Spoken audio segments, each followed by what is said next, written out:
Yo, what's up guys? Welcome back to the channel. In today's video, we're going over the brand new patch notes for the update that will be dropping on the 17th, alongside the brand new map, Hagental Base. Looks like from the screenshots, this is going to be the Operation Metro or Lockers of Battlefield 6. So this is probably going to be a huge map drop for the game, considering how popular these kind of linear meat grinder maps are. Even Redacted was a huge success for Battlefield 2042. But even more important than the map drop is the changes coming to the game, and I'll let you guys know, overall this patch is actually really solid. However, there are some questionable changes. So without further ado, if you enjoy the channel and want to keep up to date with Battlefield 6, hit the sub button, hit the like button, always greatly appreciated, and let me know what you think about all these patch notes and whether or not you're interested in Hagental Base. I know a large portion of the community is really asking for larger, more sandbox maps. So I'm interested to see how this is going to be received. Just to avoid any confusion, this update is not out as of right now. It will be dropping on the 17th.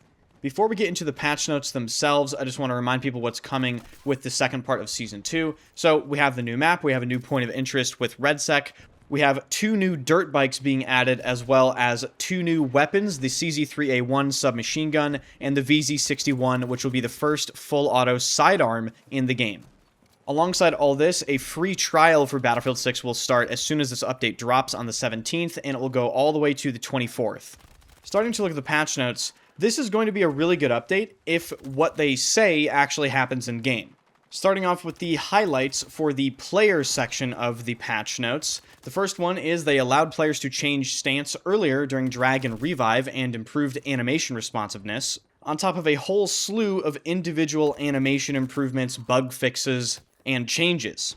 One change they list here that could be great is they improved squad management flow, so creating a squad during the end of round no longer returns the entire party to the front end.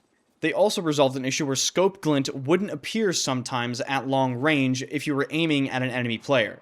An absolutely massive change in this section is they finally resolved an issue where you could receive fire damage from greater distances than visually indicated. I know you guys have experienced this. You'll run by, let's say, a burning car, and you are 5 feet away from the car, and you will still take fire damage.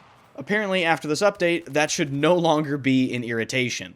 By far the most interesting changes in the player section are at the bottom of the section. The first one reads, Uniform soldier aiming now ignores minor FOV shifts caused by weapon firing and instead calculates sensitivity purely based on zoom level magnification for improved consistency. TLDR, they tweaked uniform soldier aiming to just not be as weird. And the final change, and by far the most confusing change in this entire patch note, is the last one in the player section, and it reads, Updated walking weapon movement while zoomed to add physicality based on weapon archetype. Movement now scales without causing reticle deviation from the camera center and is clearly tied to attachments affecting moving dispersion. I know exactly what your face looks like right now. You're going, Enders, what the fuck did you just say to me, bro? Like, I don't know what that means. Yeah, neither do I. This is going to be one of those things where we're going to have to feel it in-game, but let's try to break it down. So, they updated something to do with walking weapon movement while zoomed. So, maybe they added more sway, and they based the amount of sway based on the weapon archetype or the weapon type that you would use. So, for instance, an AR sway is going to be different from an SMG sway. But then reading the second half of this, I'm not sure that's what it does, because they say the movement now scales without causing reticle deviation from the camera center. This is potentially a really good thing because you don't want the reticle deviating from screen center. So overall, I have no idea, and we're just going to have to wait and see what this actually does come patch day. The next section has to do with netcode and hit reg improvements, and this is arguably the most important patch note in the entire update. The first thing they did is they applied networking optimizations to improve bullet data transmission efficiency. They improved time nudge reliability to reduce instances of dying behind cover and inconsistent hit registration, particularly under unstable system or network conditions. You may remember the community update just a couple days ago, or maybe a week ago at this point. They touched on these exact changes, and now we're going to be receiving a few of them in this update. But moving on, the next thing they did is they increased the number of damage events processed per network update to improve hit registration consistency. That is going to be absolutely massive for the feel of the game if they really do manage to improve netcode and hit reg in one update. Could be big. The next thing they did is they increased the time nudge interpolation window for more accurate and stable movement prediction. They resolved an issue where lethal damage screen effects could appear delayed, improving kill feedback timing. This will help you know when you die, which sounds like it doesn't matter, but it really does for taking fights. And the last thing they did in this section is they updated the net graph to display valid server bullet rejection as red squares instead of crosses for clearer diagnostics. Overall, this section is going to be really, really important, and I certainly hope the network and hit reg improvements are able to be felt in the gameplay. The next section has to do with vehicles. Vehicle players will be disappointed because while there are some good changes in here, this is definitely not the vehicle update a lot of players are looking for. There is no massive rebalance. But the first thing they mention here is they added vehicle deturtling, which essentially allows you to flip light transport vehicles by just hitting the movement keys. This will prevent, your bot teammates from ruining the game by flipping the all-important transport vehicle your entire team can spawn on. So that is definitely a welcome change. They also added the two new dirt bikes, which is the M1030M1 and the TMO 450. An absolutely massive change to the gameplay of vehicles here is they finally decreased the speed of the IFV, MBT, and attack heli aim-guided missiles. They also improved helicopter landing stability to prevent the vehicle from sliding across surfaces and made multiple physics adjustments to multiple different vehicles. They also went ahead and increased the braking or stopping power for tanks, and they increased the health of the transport helicopter, the UH-79, by 20% across all multiplayer modes. This does not affect RedSec. Hopefully with Season 3, we will see more of a vehicle focus because, in my opinion, it is one of the biggest sore spots of the game right now. Moving on to the gadget section, and this is where some questionable shit starts to happen. There's some good stuff, but listen, you'll know when I get to the weird stuff. So, the first thing they do is they made anti-tank mines despawn after 180 seconds if their owner is eliminated. This is just a direct upgrade to the game. Otherwise, you could just place a mine down and it would stay there forever. The next thing they did is they improved the incendiary grenade fire behavior when obscured by geometry. What they actually mean by this is they prevented the incendiary grenade from burning you through walls. Because yes, it has been burning me through walls since the launch of the game. They probably prioritized this fix for the incendiary grenade because they knew they were going to be releasing the meat grinder map in Hagenthal Base, so they didn't want people, getting killed through cover. Now here's where the questionable shit starts to happen. So, first of all, they made it so you can place mortars within HQ areas. Why? Just why? All this is going to do is incentivize people to sit and mortar from their spawn. I just don't understand this change. They also improved the mortar's minimap zoom for better bombardment awareness, and they increased the portable mortar's HE shell effectiveness against stationary weapons and vehicles on a direct hit. But here's a really interesting change. They also say they improved it against infantry if they are under heavy fire. The way I understand this change is if you are suppressed, you will now take more damage from mortars. I don't want to sit here and act like these mortar changes are the end of the world, but, mortars are just kind of annoying. I think most of us can sit down and agree with that, and allowing them to be placed in the HQ areas of maps, I don't think that's a good thing. Another thing that I'm questioning is they said they improved the tug's spotting persistence after owner respawn. So does this mean you are now spotted for longer by a tug's beacon if the person that placed it is killed and then respawns? I don't know. Back to the good changes, or at least changes we can understand, they have limited anti-tank mines to 6 active mines per player. This was extremely needed in my opinion. Before, players could just spam mines everywhere, and it was actually kind of annoying. Moving on to the weapons section, they state they have added multiple different attachments, including a 50 milliwatt violet laser, a tac-light hipfire, tac-light aimed rifle, and tac-light aimed pistol weapon attachments.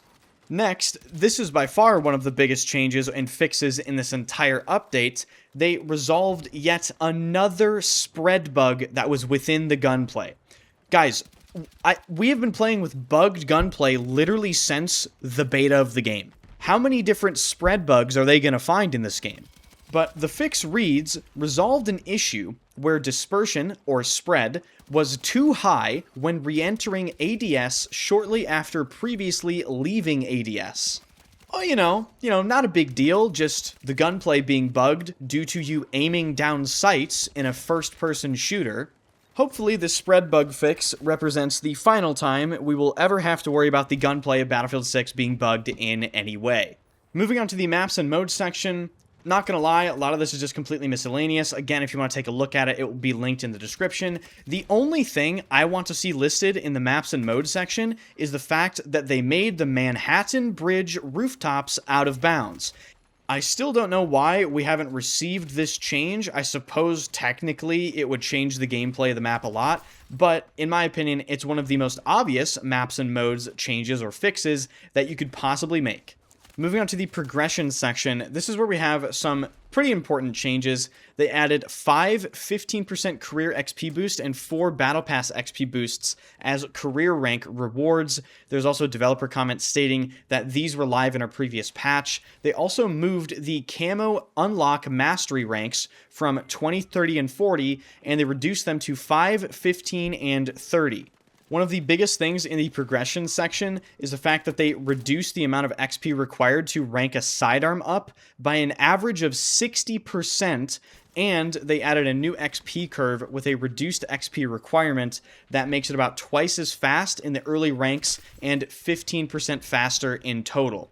The rest of the progression section has to do with correcting a bunch of challenge discrepancies, fixing bugs with incorrect XP amounts, and basically just making sure shit works when it comes to challenges and you're receiving the correct rewards and it's actually tracking. Moving on to the UI and HUD section, there is a metric fuckload of changes, improvements, corrections. Again, linked in the description if you really want to scroll through all this. There are probably over 100 individual UI and HUD things mentioned here. Overall, it's not going to be too noticeable in the game, but at least they did it. Moving on to the settings section, this section includes a ton of different things they fixed for controller settings in particular. A lot of stuff relating to menu weirdness, vibration presets, crossplay options, HDR calibration, individual settings being bugged, microphone options being weird, and just general bug fixes and quality of life improvements.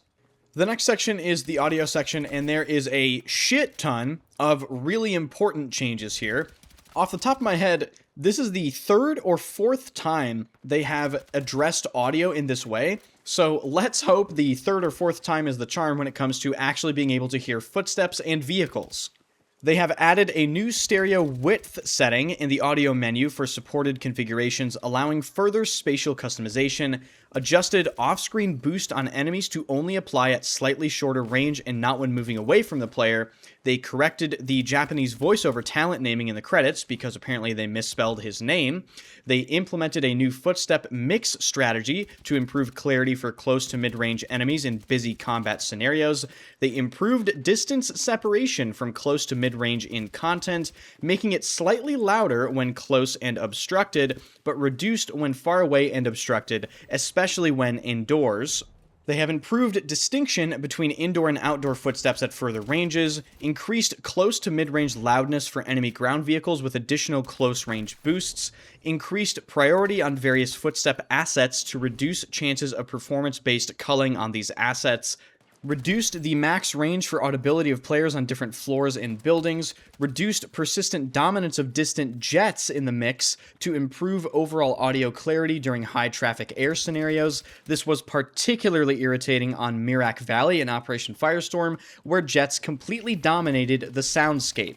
They have refined stereo 2.1 and headphone mixes for granular and wider spatialization, refined enemy ground vehicle loudness tuning to avoid duplicated amplification in the mix, refined distant jet audio tuning to avoid duplicated dominance adjustments in high air traffic situations, resolved an issue on PlayStation 5 where skipping post-game removed music, and finally, possibly the most important change in this entire patch note, they restored the correct collision audio for the golf cart. Thank God. The rest of the patch notes have to do with RedSec. They explain the new point of interest on the Battle Royale map, and there are separate player, vehicle, weapons, gadgets, map, loot, progression, UI and HUD, and audio patch note sections specifically for RedSec. It's kind of sad, but also understandable to see RedSec in the current state that it's in. No one really seems to be paying attention to it, and, well, it just fell short of expectations. But then again, what can you really expect when you are 5 years late to the Battle Royale party and you don't really innovate? So, you know. But that's going to wrap this video up, guys. Let me know what you think about this update. Overall, I think it's pretty good. The worst thing in the update for me is probably the mortar changes, but the rest of the stuff sounds really, really great. If you enjoy the channel and you want to stay up to date with Battlefield 6, hit the sub button, swing by the streams, and also hit the like button on the video. Thank you to everyone that does that. Reminder to everyone that if you're interested in improving at Battlefield 6, I do offer coaching. That link will be in the description. Been having a ton of fun with all of you guys that have been signing up for those sessions, and some of you guys have gotten way better, which is really good to see. So again, thank you so much for watching. Check out everything in the description, and I will see you guys in the next video.